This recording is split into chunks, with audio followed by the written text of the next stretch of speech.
Bien, en este cuarto vídeo vamos a ver cómo la doble inervación de las vísceras es fundamental durante la locomoción.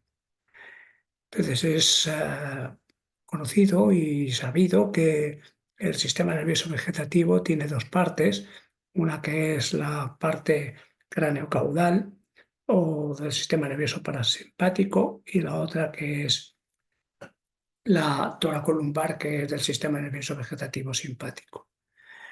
Entonces, es enormemente complejo la acción conjunta de las dos. En reposo, pues podemos decir que hay un predominio del parasimpático, de tal manera que, como hay bajas necesidades energéticas, pues entonces no hace falta, digamos, una activación del sistema nervioso vegetativo simpático, nada más que mínima para estar en un estado de alerta. Mientras que en ejercicio, pues pasa lo contrario, ¿no? El parasimpático no se anula, sino que se disminuye al mínimo y como hay un aumento de las necesidades de energía, pues entonces se activa el simpático en proporción a la intensidad y otras condiciones. Entonces, la otra cuestión importante es saber dónde se regula, igual que hemos visto, dónde se regula, presumiblemente, por supuesto, la actividad, digamos, somática, es decir, la del movimiento, pues aquí uno se pregunta dónde se regula la actividad del sistema nervioso vegetativo. Podría pensarse que el origen está en las partes. Y aquí a la izquierda pues está la parte parasimpática, que hemos dicho que se llama cráneo caudal, donde están el origen de los núcleos en el tronco del encéfalo y en la médula espinal, que acaban inervando los diferentes órganos. Nosotros vamos a centrarnos en el sistema cardiovascular y el aparato respiratorio. Mientras que el sistema nervioso vegetativo simpático podría pensarse que se controla a través de las neuronas que salen de la zona toracolumbar y van a inervar hacia los diferentes territorios o diferentes vísceras. Pero claro, no es coherente que el control sea de dos partes diferentes, ¿no? Entonces, lo coherente debe ser que deben de regularse por arriba, es decir, como ocurre también con el... Pero claro, aquí es mucho más complejo porque son muchas las estructuras que se ha demostrado que intervienen en el control vegetativo de las vísceras.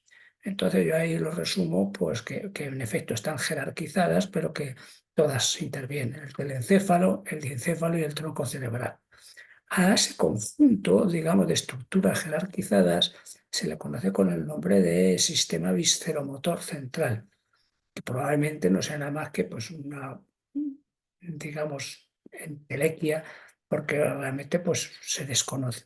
Pero ese sistema visceromotor central controlaría a través del tronco cerebral y de la médula espinal las salidas, digamos, hacia el simpático y el parasimpático. Pero al mismo tiempo tiene que estar recibiendo, digamos, el sistema visceromotor central debe estar recibiendo información sobre el estado, por ejemplo, del corazón o el estado del aparato respiratorio, que es lo que tenemos ahí señalado en esta diapositiva. Bien. ¿Cómo se hace el gobierno de la actividad vegetativa durante los primeros instantes del ejercicio? Porque diversas, el sistema visceromotor central actuaría sobre el tronco cerebral y de esa manera básicamente lo que haría sería, si no inhibir, como pone ahí en la diapositiva, si disminuir abruptamente el sistema vegetativo parasimpático y aumentar ligeramente la estimulación del sistema nervioso vegetativo simpático. Lo que pone ahí parasimpático es simpático. Bueno, a corregirlo, que si no, induce a... Bien, en estos primeros instantes, pues prácticamente basta con eso, con disminuir la actividad del vegetativo parasimpático para que inmediatamente se produzca un aumento. ¿Cómo lo puedo demostrar? Lógicamente, experimentalmente, de forma muy difícil, pero ¿cómo lo puedo como pone ahí, inferir.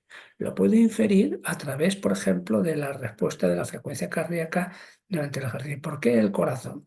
Porque sobre el corazón es difícil condicionar su función, mientras que si digo sobre el aparato respiratorio, pues sí, lo puedo condicionar a través de la voluntad y de modular la respiración, pero el corazón no. Entonces el corazón, nada más, digamos, incluso antes de empezar el ejercicio o durante los primeros instantes, se produce un incremento abrupto como se ve aquí, un incremento abrupto. Tal incremento abrupto, pues que son aproximadamente de 40 latidos minuto, porque pasa de 70 a 110. Ese incremento vendría dado porque el sistema visceromotor central ordena el bloqueo, digamos, del parasimpático, lo que se conoce en la terminología anglosajona el sistema feed-forward. Feed-forward, que es la prealimentación, es decir, la respuesta de anticipación al ejercicio, porque realmente pues, se anticipa lo que va a suceder. Bien, el mecanismo feed-forward asegura pues, una gran disponibilidad de energía en muy poco tiempo. Fíjense como aquí sube desde 40 de 70 latidos minutos a 110, pero claro, aquí dices que son a lo mejor una intensidad de 75 vatios o a lo más 100 vatios, pero cuando esta persona mueve 400 y pico vatios. Es decir, que en muy poco tiempo, cuando se hace la prueba de esfuerzo, el sistema feed forward lo que hace es aportar energía inmediata. Bien, pero ¿qué pasa durante el ejercicio? Es decir, cuando el ejercicio va aumentando de intensidad, pues entonces hay que acudir a otra función vegetativa. Tendríamos el mismo modelo, el sistema visceromotor, que actúa sobre el tronco cerebral y sobre la médula espinal, y entonces se produciría una coordinación vegetativa de tal manera que en la actividad del sistema nervioso vegetativo parasimpático disminuiría ligeramente,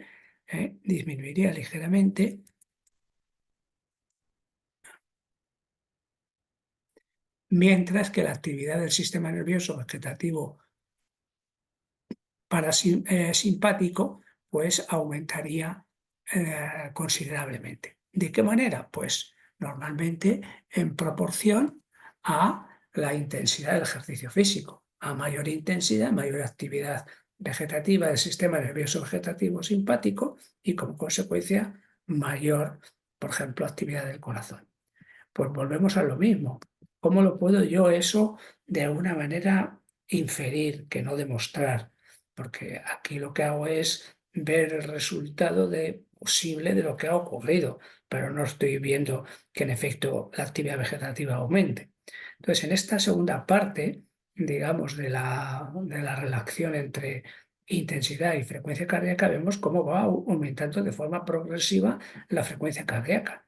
Por tanto, el sistema visceromotor daría una orden de activación que en este caso se llama feedback, ya veremos por qué, que se produce activación del simpático y entonces aumenta progresivo de la frecuencia cardíaca. ¿Ilimitado? Obviamente no, pero fíjense que aquí subimos de 110 que habíamos dejado en la fase anterior hasta aproximadamente 189 latidos, es decir, que estamos muy próximos al final. Entonces, todo ese incremento de la frecuencia cardíaca se produce por un incremento progresivo del sistema nervioso vegetativo simpático que nace de la médula espinal de los primeros segmentos cervicales sobre el corazón. Bien, pero ¿qué ocurre? Claro, si esto fuera de alguna manera ilimitado, si fuera de alguna manera ilimitado, esto seguiría subiendo, subiendo, subiendo y no habría manera de terminar. Con lo cual el organismo, el sistema visceromotor tiene que tener algún control para de alguna manera saber que está llegando al final. Pues en efecto, aquí se muestra en esta diapositiva cómo el sistema visceromotor, a través del tronco cerebral y de la médula espinal, lo que hace es, digamos, limitar la función vegetativa simpática y, como pongo en interrogantes, ¿aumenta la actividad vegetativa del parasimpático? Pues en interrogantes, en interrogantes.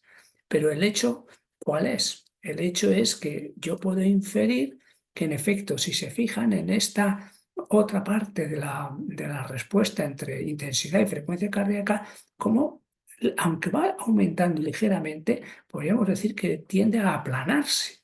Luego entonces el sistema visceromotor ordena a través del sistema feedback un bloqueo del sistema nervioso vegetativo parasimpático, con un aumento inicial de la frecuencia cardíaca.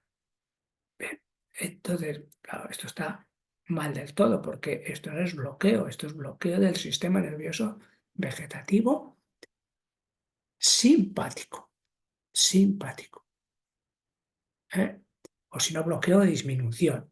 Y entonces, pues como consecuencia, limitación, no, un aumento o limitación de la limitación, limitación de la frecuencia cardíaca, del aumento de la frecuencia cardíaca. ¿Vale? Pero vamos. Que claro, de 189 pasa a 196, pero en muy poco tiempo y a una alta intensidad. Luego, el mecanismo feedback puede mostrar agotamiento, de manera que no se puede sostener el incremento ilimitado. El incremento ilimitado. Entonces, en el caso de la figura, sería esto, ¿de acuerdo? Como la frecuencia cardíaca, aunque aumenta ligeramente, en efecto, de 189 a 196 van 7 latidos, pero 7 latidos durante una carga considerable. Entonces, claro, esto es absolutamente necesario para el sistema visceromotor, porque es que si no, seguiría esto incrementando de forma ilimitada. De tal manera entonces que no habría solución.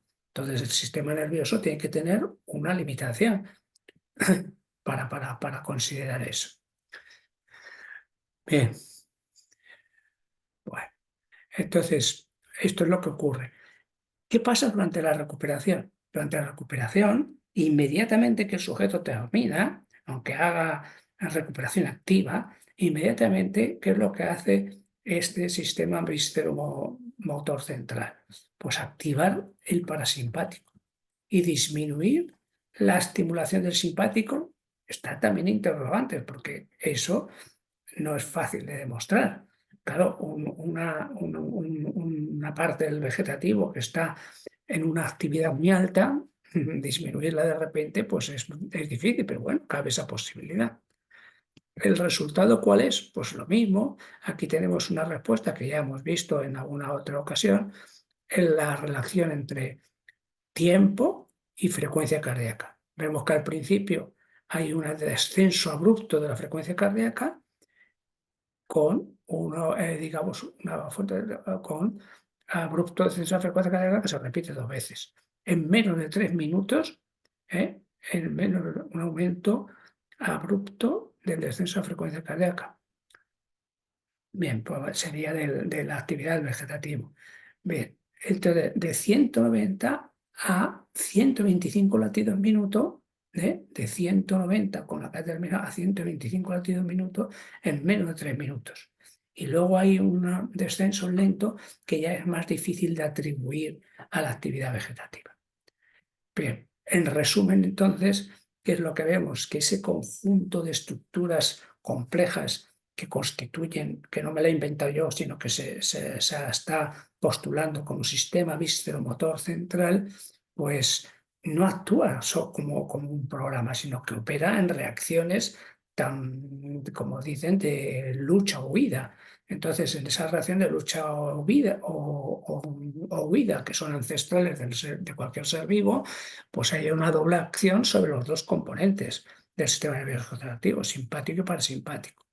Y durante el ejercicio, ¿no? Consiste en que si hay una suma, si hay una actividad de 10 del simpático y una del parasimpático, pongamos de 2, el resultado es 10 menos 2, 8. No, no es una suma algebraica. Es algo mucho más complejo y que depende de muchos factores. Bien, pues con esto hemos terminado esta exposición del